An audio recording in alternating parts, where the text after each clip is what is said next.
देखो, 4 पॉइंट्स हैं, है ना। 4 पॉइंट्स और वेक्टर्स में पहले तो अंतर समझो, ठीक है क्या। पहली एक बात मैं क्लियर कर दूं, जब कभी भी तुम ऐसा लिखते हो c equals to x a plus y b, these are vectors, है ना। इसमें ये वेक्टर्स हैं, ए बी सी वेक्टर्स हैं, ठीक है क्या। ये सारे के सारे वेक्टर्स हैं, इस बात का ध्यान रखना, ठीक। These are not points, points नहीं है ये, ठीक है क्या। ऐसा तुम कब लिख पाते हो, अगर मान लेते हैं इफ़ ए बी एंड सी, है ना। ऐसा तुम कब लिख पाते हो, जब ए बी और सी आर कोप्लेनर वेक्टर्स, है ना। अगर ए बी और सी कोप्लेनर वेक्टर्स हैं तब तुम ऐसा लिख पाते हो, देन, है ना, ऐसा लिख पाते हो तुम, ठीक है क्या। ये अच्छे से ध्यान में रखना। कुछ लोगों को ये नहीं पता कि पॉइंट्स और वेक्टर्स के बीच का फ़र्क क्या होता है। जैसे मैं तुम्हें एक बात बता दूं, जैसे मान लेते एक पॉइंट है तुम्हारे पास दिया हुआ है A x comma y comma z, ऐसा, ये उसके कोऑर्डिनेट्स हैं, ये ओरिजिन है, मान लेते हैं 0,0,0, ठीक है क्या। तो जब तुम ऐसा लिखते हो ना, ये ऐसा x i cap plus Y j cap, है ना, प्लस जेड के कैप, तो this is the position vector of point, है ना, this is the position vector of point A, ऐसा, समझ गए। ये वेक्टर क्यों है ये, अगर ओरिजिन से निकाल कर अगर तुम यहाँ एक ऐसा वेक्टर अगर क्रिएट करोगे तो ये वाला वेक्टर है ये, समझ गए क्या। हेड माइनस टेल करो, x minus zero, y minus zero, z minus zero, ऐसा, समझ गए। जैसे फॉर एग्जांपल अगर दूसरा एक पॉइंट है, मानते हैं कैपिटल बी, लेट से उसके कोऑर्डिनेट्स है तुम्हारे पास l comma m comma n, ऐसा। तो पोजीशन वेक्टर अगर मान लेते हैं मैं बी का अगर लिखता हूँ, let say l i cap plus m j cap plus n k cap, ऐसा। तो ये चीज़ क्या है, ये तुम्हारे पास है पोजीशन वेक्टर है ना, पोजीशन वेक्टर है ऑफ पॉइंट बी, समझ गए क्या। कैसे कैसे वेक्टर है ये ऐसा वाला वेक्टर है, ये देखो ध्यान से, ये है वो वेक्टर, ऐसा, समझ गए क्या। हेड माइनस टेल करके देख लो, है ना, ये वेक्टर है वो, ये होता है मीनिंग पोजीशन वेक्टर का, समझे क्या। दीज आर पॉइंट्स, है ना, दीज आर पॉइंट्स, ठीक है क्या। ये पॉइंट्स है, पॉइंट्स के, ये पॉइंट्स है सारे, समझ गए क्या। अगर लेकिन किसी ने अगर तुमसे बोला ए बी वेक्टर कितना होगा, वो आप निकाल के बताइए। ये वेक्टर है प्रॉपर ए बी, ऐसा। ए बी वेक्टर कैसे लिखेंगे, l minus x i cap plus m minus y j cap plus n minus z k cap, ऐसे, समझ पा रहे हो क्या बात।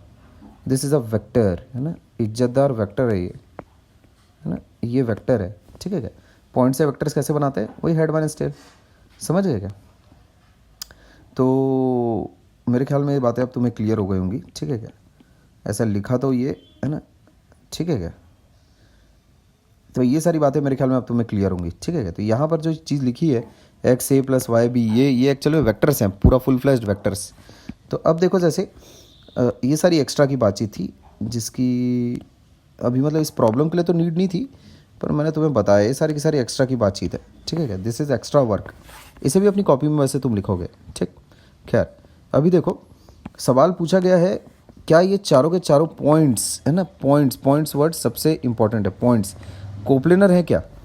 तो पॉइंट से पहले वेक्टर्स क्रिएट कर लेंगे हम लोग, ठीक है क्या। जैसे अगर चार, अगर उसने हम लोगों को बोला है ना, लेट से उसने 4 पॉइंट्स दिए, ए बी, मानते हैं सी, और कहीं पर डी दिया हुआ है, ऐसा।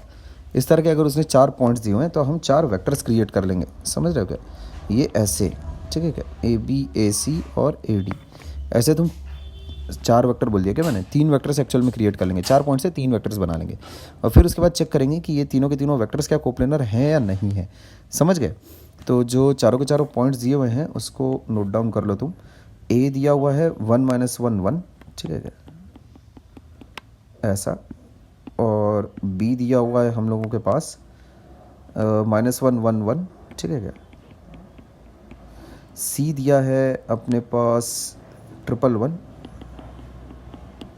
और डी दिया हुआ है हम लोगों के पास 2 - 3 4, ऐसा। तो इसमें सबसे पहले तो तुम ऐसा लिख लो, the position vectors of points A B C D, है ना, r A B C D, है ना। तो ए बराबर तुम्हारे पास हो जाएगा i cap minus j cap plus k cap, B हो जाएगा तुम्हारे पास minus i cap plus j cap plus k cap. थोड़ा बोरिंग है ये लिखना, पर लिखना तो पड़ेगा, ठीक है क्या। मैं लिख रहा हूँ तो तुम्हें तो बिल्कुल ही लिखना पड़ेगा। डी हो जाता है 2 आई कैप माइनस 3 जे कैप प्लस 4 के कैप, ऐसा समझ गए क्या। नाउ अब बोलो ए बी निकाल लो, ए सी निकाल लो और ए डी भी निकाल लो, समझ गए क्या। ए बी कितना आ जाएगा, देखो ए बी आ जाएगा तुम्हारे पास माइनस 2 आई कैप प्लस 2 जे कैप, समझ गए क्या। ए सी आ जाएगा तुम्हारे पास 2 जे कैप, ठीक 2 जे कैप, ऐसा इसीलिए बिकॉज आई कैप वाला तो कट जाएगा पूरा, के कैप वाला भी कट जाएगा, तो बचेगा 2 जे कैप। ए डी तुम्हारे पास आ जाएगा i cap minus 2 J cap, फिर आ जाएगा प्लस 3 के कैप, ठीक है ऐसा। तो ये चीज़ आ जाने के बाद अब मुझे चेक करना है कि whether these 3 vectors are coplanar और नॉट, ठीक है क्या। अब कोप्लेनिटी मैं कैसे चेक करूँगा कि ऐसे, है ना, अगला स्टेटमेंट पूरा ध्यान से लिखोगे इस चीज़ को, है ना। If a B C d are coplanar, ऐसा लिखो, if a B C d are coplanar then there exists x comma y such that क्या ले लें, a b equals to x times a c plus y times a d, ऐसा होना चाहिए। तुम किसी को भी उठा सकते थे, A C equals to x times A B plus y times A B, ऐसा भी ले सकते थे, ठीक है ऐसा। तो अब ये एलएचएस और आरएचएस क्या बराबर हो सकते हैं या नहीं हो सकते हैं किन्हीं सर्टन एक्स और वाई की वैल्यूज़ के लिए, ये अपने को चेक करना है। This needs to be checked, ठीक है क्या, this needs to be checked, समझ गए, इसको चेक करना पड़ेगा बेसिकली।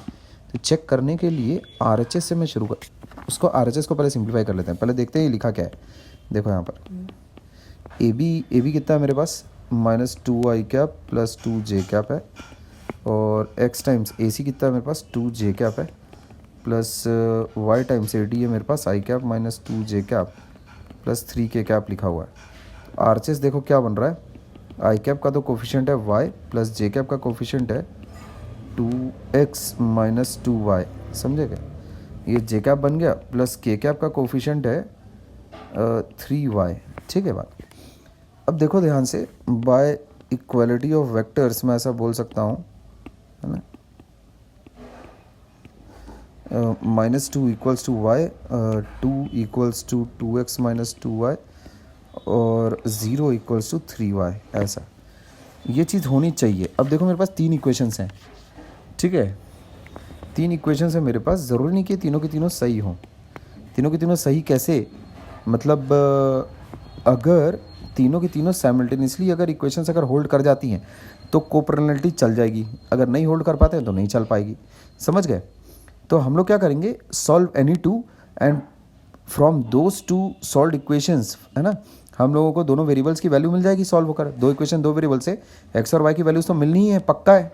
तो उसके बाद फिर तीसरे में अपन पुटअप कर देंगे, समझे क्या।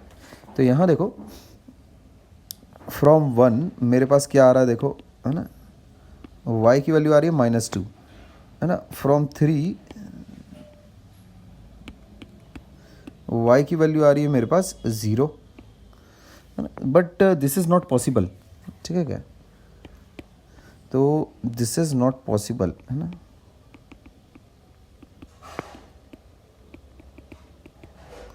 है ना। तो इसका मतलब क्या है, क्या क्या पॉसिबल नहीं है ना, no, that is no x and y exist for which AB equals x AC plus y AD, ऐसा।